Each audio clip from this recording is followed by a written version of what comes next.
We once saw Nazi Germany put forward similar policies. Absolutely preposterous. More later in the video on the debate of animal slaughter in Westminster Hall. We're allowing vile practices that would turn the stomach of any decent person, all in the name of religious exemption.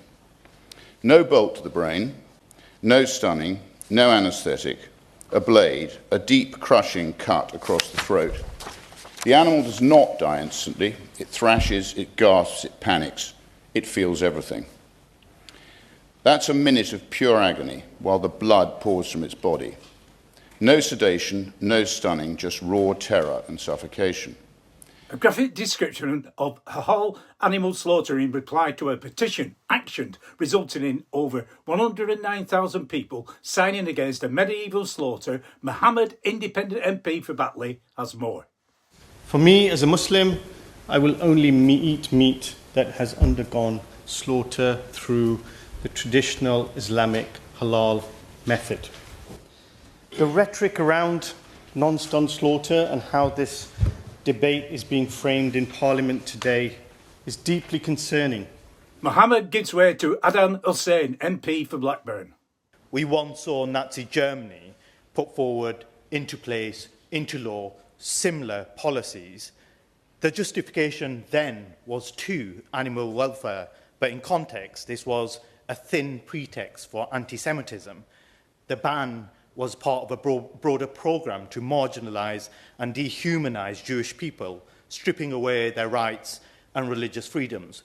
Will the member agree that a ban on this nature threatens to have similar effect on Britain's Muslim and Jewish communities? I thank the honourable member for his intervention. We must drive our society from this place to move away from divisive rhetoric and hurtful behaviours, racism, anti-Semitism and Islamophobia. And any such attempts that bring these to the fore should be challenged and communities should be protected. Yes, I care about animal welfare. That's the supposed topic here, but I'm equally disturbed by the undertone. A title dressed as a welfare concern, but sounding like a dog whistle for xenophobia, targeting religious practices, particularly Jewish and Muslim communities. It seems we have a Morecambe and Wise double act. There is an undertone of hatred for the British in their rhetoric. Medieval methods of slaughter belong in the past. All religions need to conform to British standards and practices. Great Britain is a Christian country. The fundamental foundations of this country are of Christian heritage, and for most of my constituents, they don't like the idea that an animal should be slaughtered in this way. And so surely, would he agree with me that there are things that should be done fairly quickly, even if there's not a complete ban straight away? For instance, the introduction of mandatory multi-labelling system, which would include the method of slaughter so that the public can make a better informed decision about the food they consume. So you have freedom of choice. If you don't want to eat produce or meat that has been slaughtered in that way, surely we should have the choice. At the moment, there is no choice. And I think that fundamentally, the British people want to be able to choose if they decide to consume meat where an animal has been slaughtered in that way. All members present agreed meat should be clearly labelled. Yasmin has more. Islamically, I know that all animals have to be vegetarian animals, effectively. So Muslims only eat basically lamb, cows, sheep and chicken because they are considered to be grass-eating vegetarian animals. You must be confused. I am. Yasmin advises Muslims only eat animals that eat grass because they are vegetarian animals. Yasmin, vegetarians do not eat meat. Your explanation does not make sense. Jewish people eat kosher meat, slaughtered in a similar way. So I am Jewish and I only eat kosher meat. And I am proud to represent large Jewish and Muslim populations in my Hendon community. To be an observant Jew is to keep kosher. To be an observant Muslim is to honour halal and avoid that which is haram. Banning or restricting halal and kosher meat will strike at the core of religious freedom for Jews and Muslims. It is an affront to the principles of religious liberty upon which this country is so proudly built. It will essentially deny Jews and Muslims the right to practice their religion in our country in the way that they see fit. Just when you thought, this is complicated, think again. A friendly Sikh with no undertones against the British throws a spanner in the works. And that meat, when it's eaten, should be from an animal slaughtered by a single strike that instantly beheads the animal.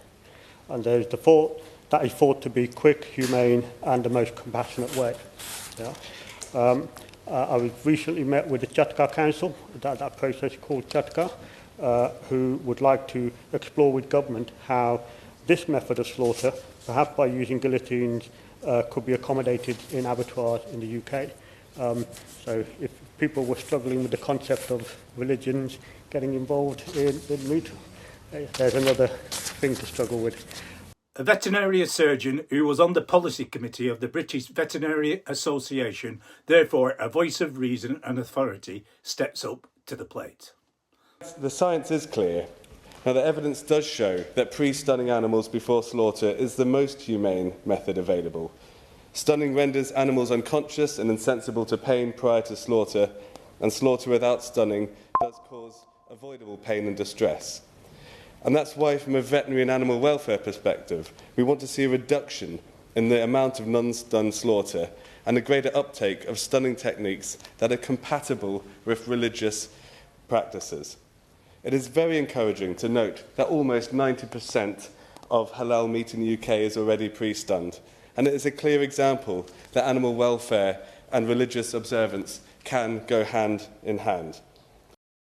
British consumers can already have the freedom of choice to ensure that they only eat meat that has been stunned, because any farm assured scheme, including Red Tractor, Soil Association, RSPCA Farm Assured, all of those have minimum welfare standards throughout the animal's life, and they all require stunning before slaughter. So if you are like me and you want to ensure you always eat animals that have been stunned, you can ensure that you only eat that currently with current Farm Assured label systems. A complicated, contentious, religiously charged issue. Britain is not a third world country. We are not in the Afghan mountains without power, infrastructure or democratic law.